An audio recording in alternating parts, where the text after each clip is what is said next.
Suvitushooaeg Narva-Jõesuus oli oma kõrgtipul. Igal hommikul väljusid sadades suvilates supelvõõrad pidžaamades, supelmantlites, spordikostüümides, täites ranna poole viivaid tänavaid kireva lõunamaise liiklusega.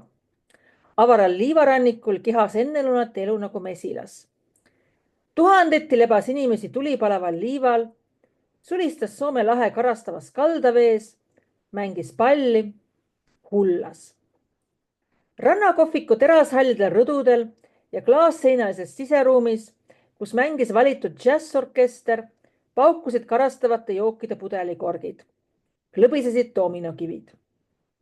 Kergejalgsed nägusad ettekandjad liikusid hääletult, suutes ainult vaevu ja suurte pingutustega täita kõigi külastajate soove. Vähem tööd polnud ka jäätisemüüjal rannas. On ju Narva-Jõesuu suhkrujäätis oma kvaliteedilt tuntud üle maa ja ehk iga jäätisekasti juures töötas 2 valgesse rõivastatud müüjat, ei suutnud nad takistada tunglemist ja ootajate järjekorra tekkimist müügikohtade ümber. Elu kees kõikjal. Pulbitsev ja nooruslikult vallatlev elu, mille keerisesse sattudes õhetasid põsed ka vanematel ja igapäevase töö juures ligipääsmatutel ja mornidel inimestel. Kõrge leegitsev päike, südasuvisest kuumusest õhkuv liiv, siniroheliselt tasase kohinaga madalale liivarannale veerevad lained ja eelkõige Jõesuu värskust hingavad pargid ning lõputute puiesteede majesteetlik rahu sulatas kokku kõik, kellel piisas aega ja võimalusi veeta siin suve. Loodus lähendas inimesi endale ja ka üksteisele, andis puhkust nende linnaaskeldusis üles kruvitud närvidele. Laadis nende elurõõmu akumulaatorid uue, värske ja noorusliku energiaga.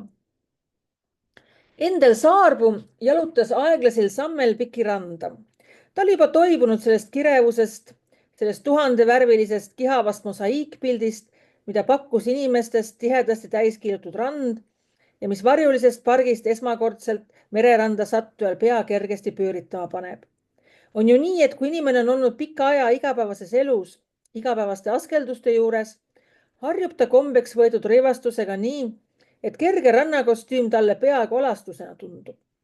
Ja nähes enda ümber tuhandeid teisi, kes on niisamuti poolalasti, vaatamata vanusele ja soole, ei oska inimene esimesel hetkel tõesti kuskil oma silmi panna. Nõuab tükk aega, enne kui värske supelvõõras harjub ümbrusega ja tunneb end sellest tohutus päikese elu nautijate peres täiesti koduselt. Saarpuu oli saabunud alles eile õhtul Tallinnast, et veeta Narva-Jõesuus oma kuuajast puhkeaega. Ta oli leppinud kokku oma vanema osanikuga, et Saarpuu on ära juulikuu ja Kõdar augusti. Kõdar, kui perekonnaisa ja taluomanik Võrumaal, eelistas igal aastal hilisemat puhkeaega, et olla lõikuse ajal maal ja juhtida isiklikku majapidamist.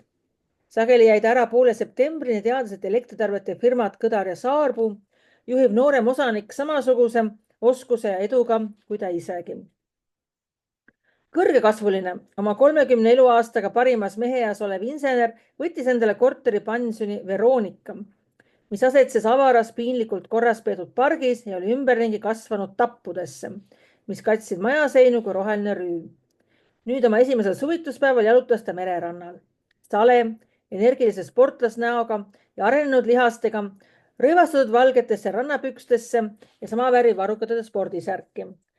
Punaroheline supelmantel hooletult käsivarrel äratas ta paljude tähelepanu. Siit-sealt hõikas nii mõnigi pealine tuttav talle oma rõõmusa tere ja rannakohviku ees kordtoolides istuvatelt daamidelt heideti talle tuliseid pilke. Saarpuu jalutas ja muigas. Tema rind tõmbas endasse sügavate sõõmudega kuurordi õhku, seda omapärast uimastavat ja siiski värskendavat segu mändide, mere, liiva ja inimkehade lõhnast. Ja ta tundis, kui iga ta lihas, iga rakuke imes endasse päikest ja merehingust. Ta tundis end vabana, vabastatuna kõigest. Kui kaugel oli Tallinn, kui kaugel olid ruumid, mille tänavapoolsetel klaasakendel ilutsesid tähed, Kõdar ja Saarpuu, raadio, foto ja elektritarbed. Saarpuu tundis end olevat lähemal koolipoisi ajale, millal ta samasuguses rõivastuses jooksis, hüppas ja heitis staadionil saadetuna pealtvaatajate 1000 häälsest kisast. Milline vabadus, milline rõõm, milline kergus ja muretus hinges. Igal aastal suvitama tulles elad seda läbi, kuid alati taas tulles on tunne, nagu sünniksid jälle kord uuesti. Nii hea on jalutada ja millelegi mõelda. Vaadelda üle õe sinetavat Maagerburgi metsa ja Nõukogude Vene poole kulgevat valget rannariba, mis kaob vasemale ahenedes, kuni sulab kaugel silmapiiril kokku sinise taevaga ning vaevu nähtava sakilise metsajoonega. Ning tagasi sammudes avardus ees samasugune helekollane rand, pael, kadudes seal kuskil Toila all meresinna. Veidi üle vaatepiiri tõuseb vaid 2 kühmu, mille kohal on taevas sinisem ja tumedam. Vaivara Sinimäed. Olles taas rannaelu keskpunktis rannakohviku ees ja tundes endale paljude istujate lebajate pilke, naeratas Saarpuu endamisi. Talle meenus anekdoot, mida ta oli kunagi lugenud. Kuressaare on ravimiseks, Haapsalu puhkamiseks, Pärnu flirtimiseks ja Narva-Jõesuu abielu rikkumiseks. Tõepoolest, naiste ülikullus rannal kiskus mõtted vägisi kaeliti purpursele surmale. On liik naisi daame, kes eriti Narva-Jõesuus näevad olevat esindatud. Saarpuu ei saa neid kunagi vaadelda sisemise muigeta. Need daamid, kellest võib arvata, et nende suurimaks vaenlaseks siin maailmas on päike, õhk ja vesi. Nad kannavad moodsaimaid rannakostüüme, moodsaimaid supelmantleid, moodsaimaid kingi, moodsaimaid käekotte. Päevavari hoolikalt kaitseks päikese ees, tipib selline kella 11 paiku randa, astub laudteelt liivale, ettevaatlikult on kass märjal pinnasel ja poeb korvtooli, mille selja laseb pöörata päikese poole. Kuulab ära muusika, mis mängib tavaliselt 1:30, kiirustab siis rannahoonesse, kus lõunastab ja kaob. Kella 5 teel kuurhoones on ta jälle kohal. Moodsas pealelõunakleidis ning õhtul, siis võib iga kuurhoone külastaja imetleda ta suurtualetti. Nii kestab see päevast päeva kuni hooaja lõpuni. Saarpuu heitis põgusa pilu korvtoolide rägastikku, puudrist valgetele nägudele ja tumepunastele huultele. Ulatas arusaava iroonilise naeratusega ühele daamidest maha kukkunud lorgneti ja ruttas edasi. Ta märkas, et vana muusikapaviljoni juures mängitakse võrkpalli ning ruttas sinna, tundes tarvet end enne vette minekut tublisti väsitada.